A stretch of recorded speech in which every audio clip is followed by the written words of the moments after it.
चलिए, last class में जो हम लोगों ने किया था वो उसमें कोई डाउट है किसी को?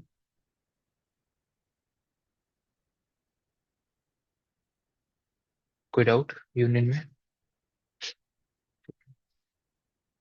तो आज हम लोग एसक्यूएल मैप को यूज करेंगे।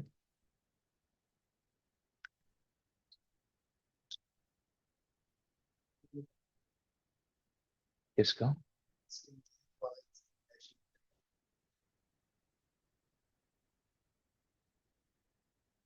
दोबारा बताइए, कौन सा हैश?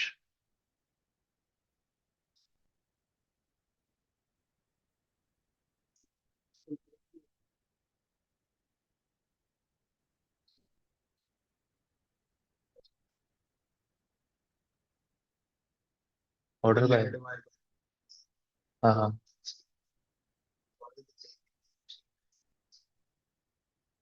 तो हैश यूजर के ना, पासवर्ड हैश। तो हैश में स्टोर। हाँ सर हैश है ना। हाँ ये है ना सर हैश। हाँ हैश हाँ सर। हैश नाम से नहीं होता, पासवर्ड नाम से होता है। सर है ना इसमें। मैंने लिखा नहीं सर वहीं पे मिला मुझे। हाँ तो निकाल लो, क्यों नहीं निकल रहा है? कोई नहीं, आप वेबसाइट पे जाइए सर। थोड़ा ट्राई करके देखो, आ जाएगा।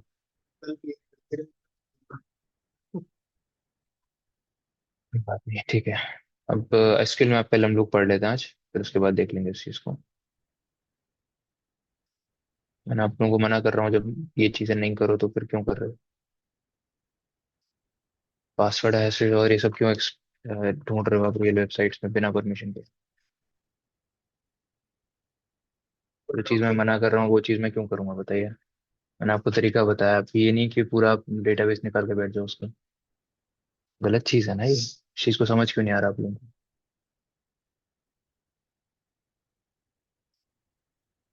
अभी आप लोगों को ये हल्की चीजें लग रही हैं, बट आगे जाके अपने आप समझ आ जाएगा। चलिए, एसक्यूएल में आप कैसे यूज करते हैं इसको समझ लीजिए। इसके लिए पहले आपको बब सूट भी चाहिए पड़ेगा। तो बब सूट हम लोग स्टार्ट कर लेंगे, एक बार खाली स्टार्ट हो जाए।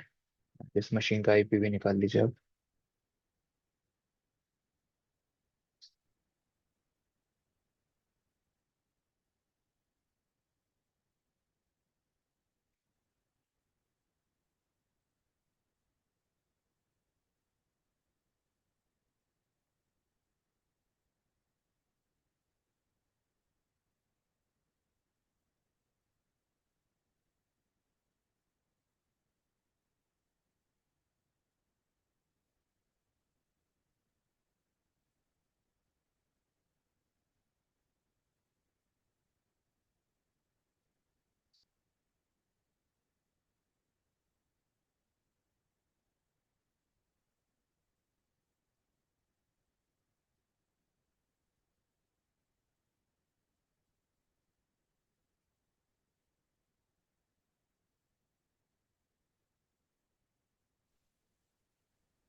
अच्छा, आप में से कोई एक स्टार्ट करिए ओवास बीडब्ल्यूए को, GICACH 5G वाले नेटवर्क पे।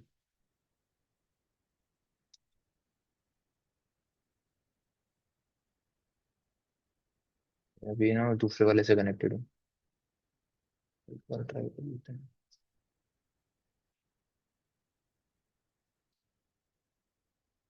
इस पे GICACH 5G।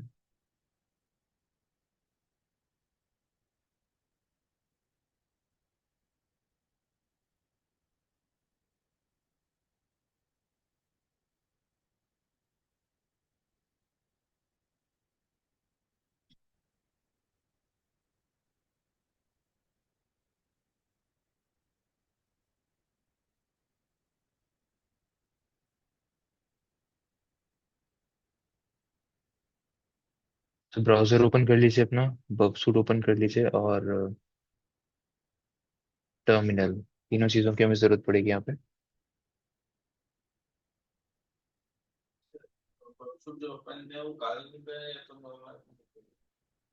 नहीं, क्योंकि एसक्यूएल मैप आपका काली पे ही रन करेगा ना, तो काली पे ओपन करिए। बेसिकली बगशूट का काम क्या है वो आपको अभी थोड़ी देर में पता चल जाएगा। तो आप उसको विंडोज पे भी करके ही ये भी कर सकते हो, कोई प्रॉब्लम नहीं। चलिए, तो सबसे पहले जो वेबसाइट हम लोग एक्सेस करना चाहते हैं, मेरे को आईपी बताना क्या आ रहा है उसका।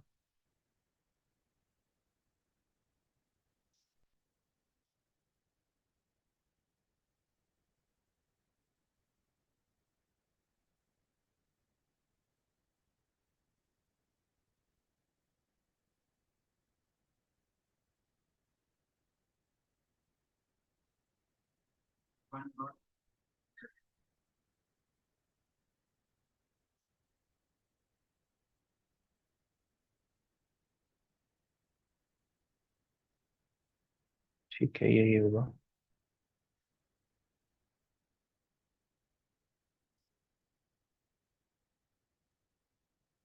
तो उसमें अगर अगेन आप जाइए डीवीडब्ल्यू वाले एप्लीकेशन पे, डैम वल्नरेबल वेब एप्लीकेशन पे लॉग इन कर लीजिए।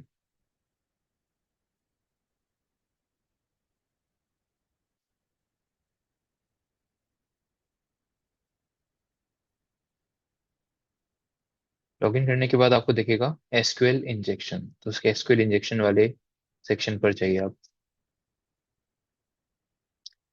अब यहाँ पे समझ लीजिए, सबसे पहले आपको एक आईडी पैरामीटर देखने के लिए मिल रहा है।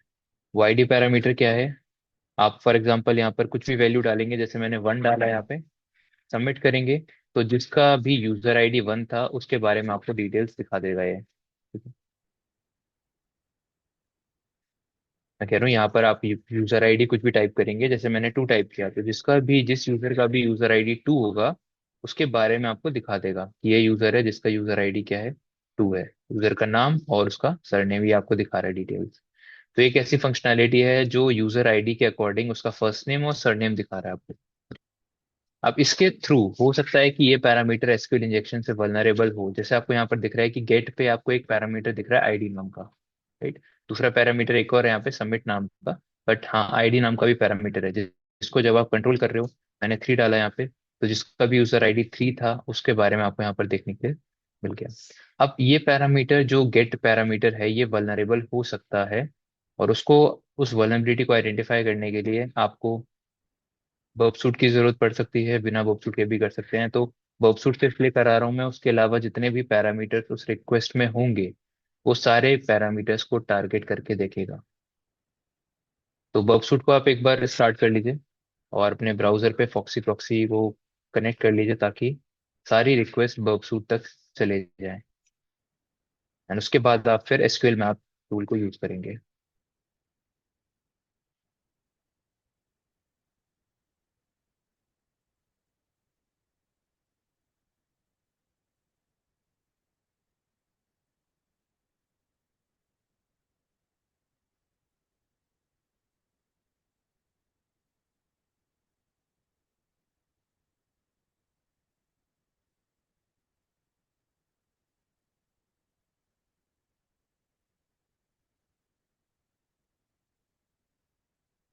ठीक है, तो आप प्रॉक्सी पे जाइए, HTTP हिस्ट्री पे जाइए, और इस पेज को जस्ट आप रिफ्रेश कर लीजिए, ताकि ये रिक्वेस्ट आपके बर्ब सूट तक चले जाए।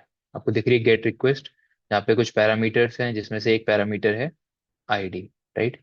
अब हमें चेक करना है कि ये पैरामीटर वल्नरेबल है या नहीं। आप मैनुअली भी चेक कर सकते हो वही सेम टेक्निक को यूज करके जो हमने अभी तक करा। बट आप अगर यही चीज चेक करना चाहते हो मैनुअली नहीं, ऑटोमेटेड टूल की मदद से, जैसे कि एसक्यूएल मैप की मदद से, तो आप क्या कर सकते हैं, इस सेम रिक्वेस्ट को जो आपने अभी जिसके अंदर वो आईडी पैरामीटर है, उस रिक्वेस्ट पे राइट क्लिक करिए और इसको आप सेव कर लीजिए। आपको एक ऑप्शन आएगा सेव आइटम। इस रिक्वेस्ट को आप सेव कर लेंगे एक फाइल के अंदर। फाइल कहाँ पे सेव करनी है आपकी जहां मर्जी, जैसे मैं डेस्कटॉप पे सेव कर ले रहा हूँ उसको। और डेस्कटॉप पे किस नाम से आप फाइल को सेव करना चाहते हैं तो वो आपकी मर्जी है, जैसे कि SQLi1.txt के नाम से आपने सेव कर दिया। एक्सटेंशन नहीं देना है मत दीजिए, देना है दे दीजिए, वो आपके ऊपर है। ठीक है। तो जो भी नाम से आप फाइल यहाँ पे सेव करोगे, आपके डेस्कटॉप पे एक फाइल बन के आ जाएगी। ठीक है। जाके देखिए डेस्कटॉप पर कि क्या वो फाइल अवेलेबल है या नहीं।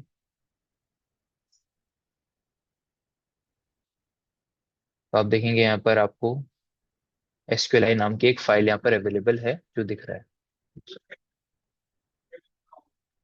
हाँ, मैंने स्टूडेंट्स को बोला तो था, उधर आएंगे तो देख लेंगे 9:30 तक, क्योंकि मैंने मैसेज कर दिया था एक ग्रुप में।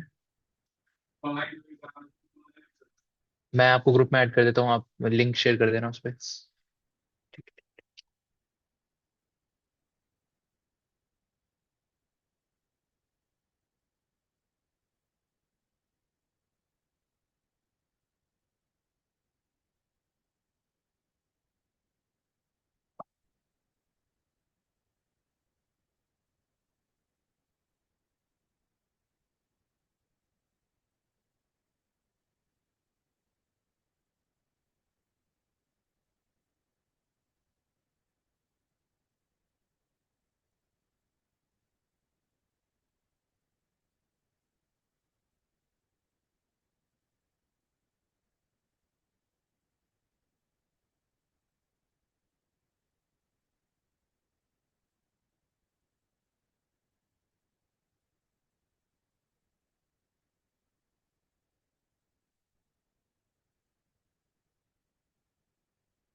चलिए, यहाँ तक समझ आ गया आप लोगों को।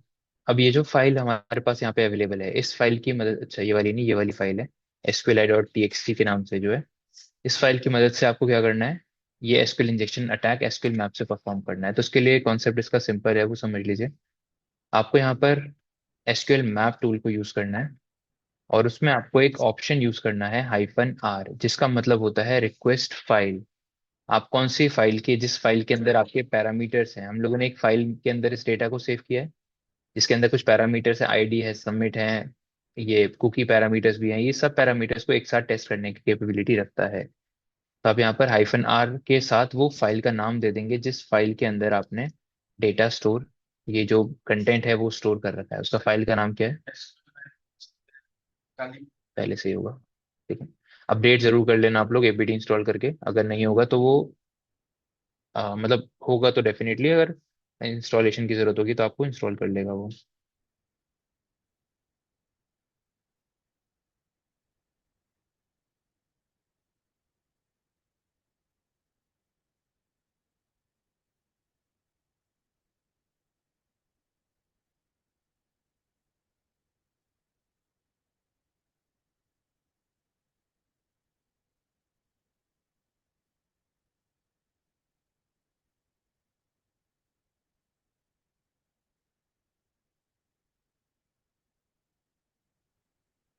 चलिए, यहाँ तक समझ आ गया सभी को।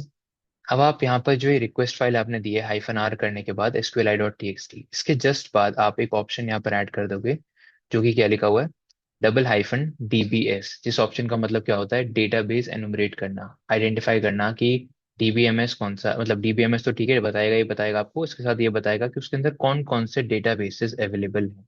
अभी आपने जब लास्ट क्लास में देखा था तो हमें दो डेटाबेसेस हमें मिले थे, एक एनओवास्ट और एक इंफॉर्मेशन अंडरस्कोर स्कीमा। तो वैसे ही और भी कौन कौन से डेटाबेसेस अवेलेबल हैं इस टारगेट एप्लीकेशन के डेटाबेस में, तो वो आपको ये आइडेंटिफाई करके बताएगा -dbs ऑप्शन से। ठीक है, तो एक बार आप एंटर करिए।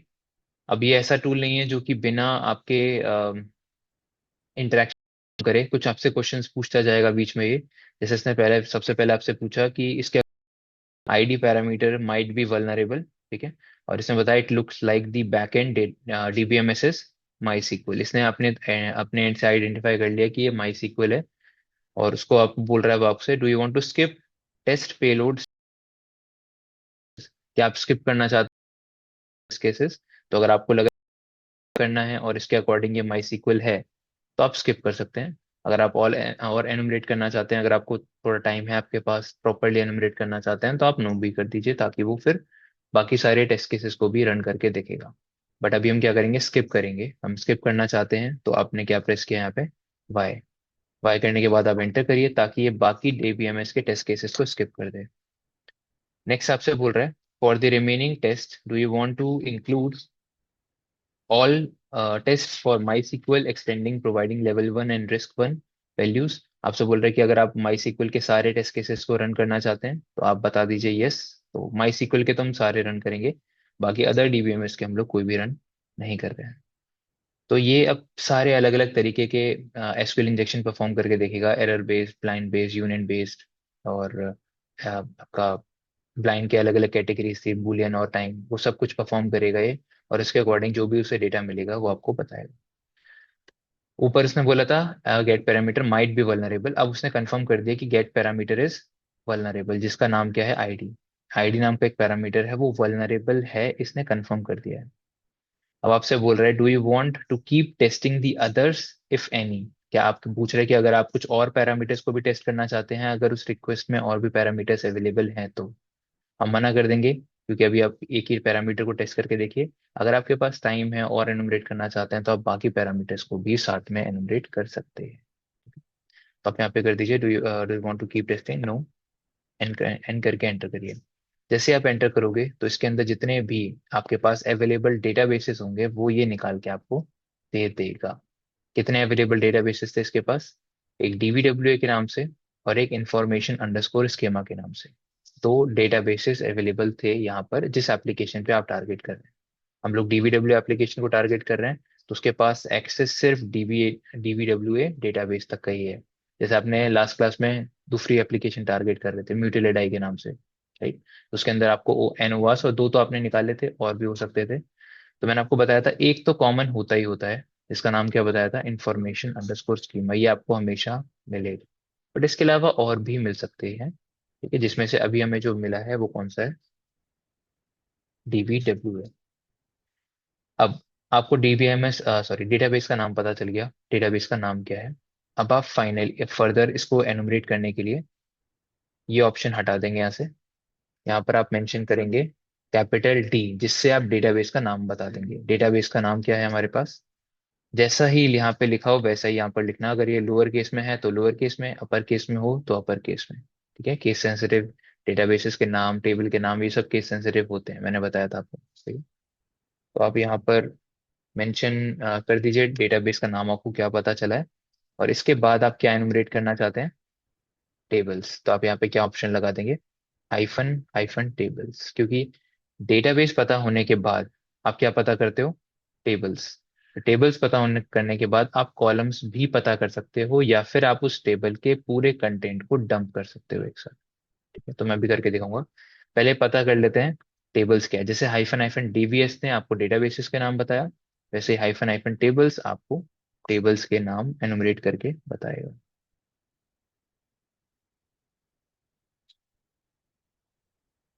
तो यहाँ पे आपको दो टेबल के नाम निकल के आ रहे हैं। पहले टेबल का नाम क्या है, गेस्ट बुक, और दूसरी टेबल का नाम आ रहा है यूजर्स। अब इनमें से जो भी इंटरेस्टिंग टेबल आपको लगती है कि मुझे गेस्ट बुक को टारगेट करना चाहिए या यूजर्स को टारगेट करना चाहिए, उस टेबल को आप टारगेट करिए। आप दोनों को टारगेट करना चाहते हैं तो वन बाय वन दोनों को कर सकते हैं। और अगर आपको एक ही करना है, जिससे आपको लग रहा है कि डेफिनेटली यहाँ पर जो इंपॉर्टेंट टेबल हमें लग रही है वो कौन सी है, यूजर्स, तो आप क्या करेंगे यहाँ पे।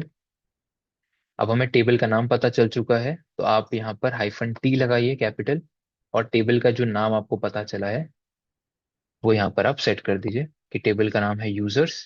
तो आपने डेटाबेस का नाम बताया, उसके अंदर जो टेबल है उसका आपने नाम बताया, एंड फाइनली आप यहाँ पर, अब दो ऑप्शन हैं, या तो अगर आप कॉलम्स के नाम पता करना चाहते हैं तो आप यहाँ पे लिख दीजिए कॉलम्स,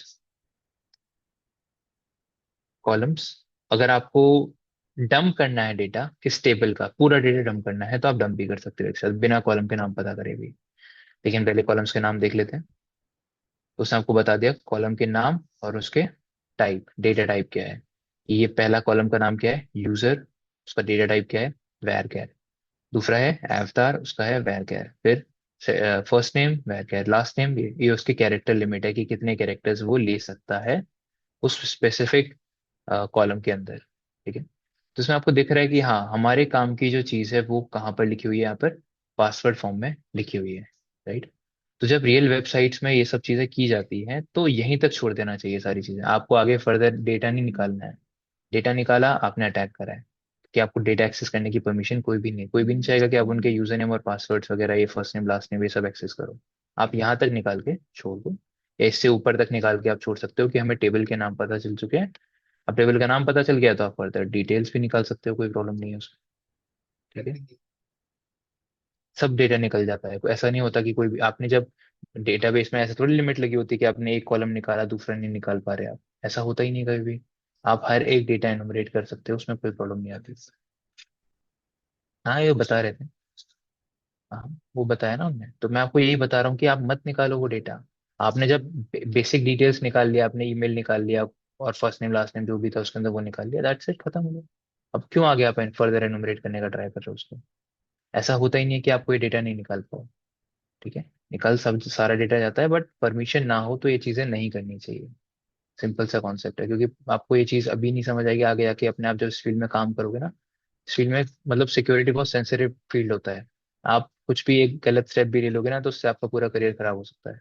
तो थोड़ा इस चीज को ध्यान में रखा करो। और एसक्यूएल जैसी वल्नरेबिलिटी तो डेटाबेस का एक्सेस दे रही है आपको, यहाँ पर उस पूरे वेबसाइट के जितने भी कस्टमर हैं, क्लाइंट हैं, उनका खुद का इंटरनल डेटाबेस कुछ भी हो सकता है उसके अंदर। तो बेटर है कि आप जितना आपने डेटा निकाल लिया, जैसे इतना निकाल लिया इतना आप कंपनी को उसमें रिपोर्ट में डाल के दे सकते हो कि आपका एक टेबल है जिसका नाम है यूजर्स, डेटाबेस है जिसका नाम है डीबीडब्ल्यू, और उसके अंदर ये कॉलम्स हैं जिसके डेटा टाइप ये है, दैट्स इट। अब डेटा निकालना ही है तो आप डंप कर लो, लेकिन वो डंप करना आप उनको नहीं बताओगे कि ये डेटा डंप करा, आपको करना भी नहीं, क्योंकि उनको तो पता चलेगा ही, वो लॉग चेक करेंगे तो उनको सारी डिटेल्स मिल जाएंगी कि आपने क्या क्या क्वेरीज रन करी है। उनके पास तो सारा डेटा जा ही रहा है। अगर वो इन्वेस्टिगेशन करने बैठेंगे तो उनको पता चलेगा कि हाँ आपने ये कमांड ऐसे ऐसे करके रन करी है। ठीक है, तो वो चीज आपको बस यहीं तक छोड़ देनी है, इतना करके आप उनको बता सकते हो। ठीक है, चलिए आपको करना है डंप, तो आप ये कमांड टाइप करेंगे, -t के बाद आपने डाल दिया यूजर्स मतलब टेबल का नाम, और उसके बाद आप मेंशन कर दीजिए हाइफन हाइफन डंप। ये ऑप्शन क्या करेगा, उस टेबल के अंदर जितना भी डेटा होगा, जिस टेबल का नाम है यूजर्स, इसके अंदर जितना भी डेटा होगा वो आपके सामने लाकर डंप करेगा। तो इसको डंप करने से पहले थोड़ा स्क्रीन को छोटा कर लेता हूँ, अदरवाइज डेटा आपको प्रॉपरली दिखेगा नहीं। अच्छा, अब ये बीच में भी आपसे कुछ क्वेश्चन पूछ सकता है, जैसे अगर उस पासवर्ड वाले कॉलम के अंदर हैशेस हुए तो ये हैशेस को क्रैक भी कर सकता है, इसके पास कैपेबिलिटी होती है। क्या? हाँ, यहीं पे आपको पूछेगा कि आपके हैशेस हैं उनको आप क्रैक करना चाहते हैं, एक नई फाइल में सेव करना चाहते हैं, क्या करना चाहते हैं, वो आपसे पूछेगा। अच्छा, यहाँ से नेटवर्क का प्रॉब्लम बता रहा है, एक बार चेक करना, बंद हो गया क्या कभी से?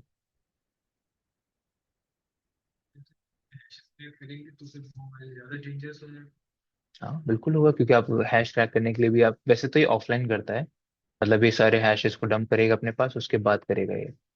ठीक है, ऑफलाइन करने की बात करता है, बट हैशेस क्रैक करने के बाद अगर आप डेटा दिखा रहे हो कंपनी को, तो फिर डेफिनेटली आप यही बता रहे हो ना कि आपने उनकी कॉन्फिडेंशियलिटी ब्रीच कर दी है, तो वो सही नहीं है। ये दोबारा से ट्राई करते हैं।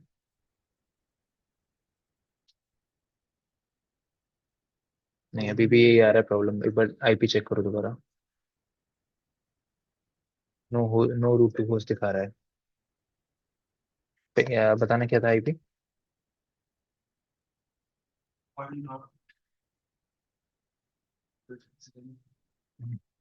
नहीं चाह रहा, आईपी चेंज तो नहीं हुआ है, या नेटवर्क चेंज हो गया आपका?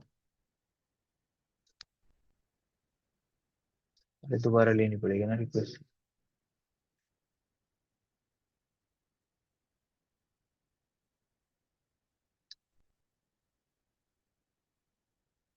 बता के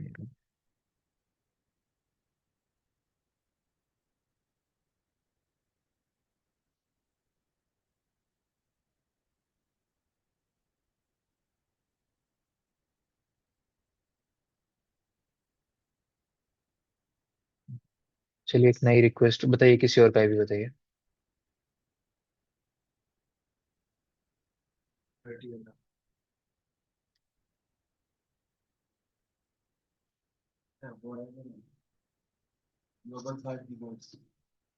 ग्लोबल नहीं, GACACH5 से करिए।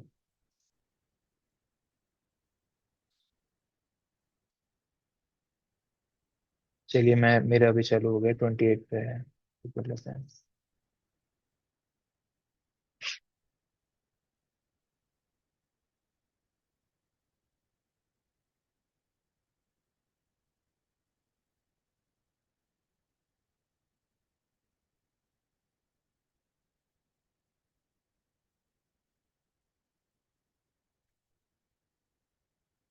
तो दोबारा से एक वैल्यू सबमिट करते हैं यहाँ पे।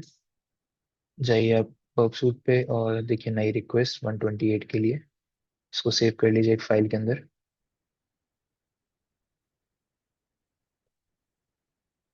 सर अगर क्रैक करके सेव करेंगे तो वो चीज कंपनी को नहीं पता चलेगी। देखो उनको ये पता चलेगा आपने डंप ऑल वाली रिक्वेस्ट डाली है, ताकि वो सारा डेटा डंप करने का भेज रहा होगा, रिक्वेस्ट कर रहा हो, क्योंकि जब आप एसक्यूएल मैप को यूज करते हो तो आपको दिखाता नहीं है क्या कर रहा है वो, बट ये बहुत सारी रिक्वेस्ट भेज रहा होता है, जैसे एनमैप करता था। एनमैप अलग अलग तरीके के अलग अलग पोर्ट्स पे रिक्वेस्ट भेजता है, फिर डेटा कैप्चर करता है। ऐसे एसक्यूएल मैप भी, वो जो क्वेरीज आपने अभी बनाना सीखा है, वो क्वेरीज ही अपने आप ऑटोमेटिकली जो उसके डेटाबेस में है, इसके पास है, वो सेंड करता रहता है डेटाबेस की तरफ। तो उनको तो पता चलेगा डेस्टिनेशन एंड पे कि आपने ये सारी क्वेरीज डाली हैं डेटा एक्सेस करने के लिए। डंप का मतलब ये है कि वो सारी बातें हमारा डेटा पर सेव वो कर वो लेगा। सारा डेटा हमारे सिस्टम पे डंप करेगा, जैसे अभी डेटा टेबल का नाम आपके सामने आया, कॉलम का नाम आपके सामने आया, वैसे ही वो पूरा डेटाबेस का कंटेंट ही आपके सामने डंप करेगा।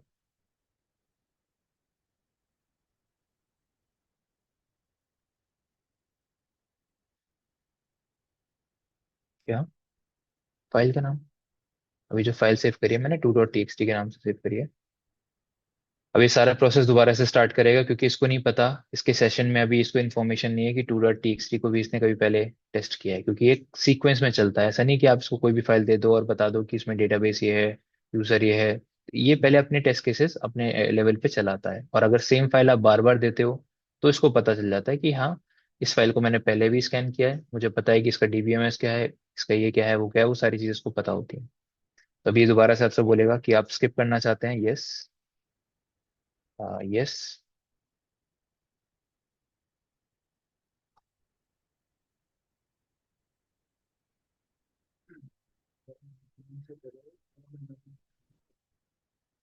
हाँ, मतलब आप प्रॉक्सी का यूज कर रहे हो तो अपन कह सकते हो, do you want to keep testing others? No.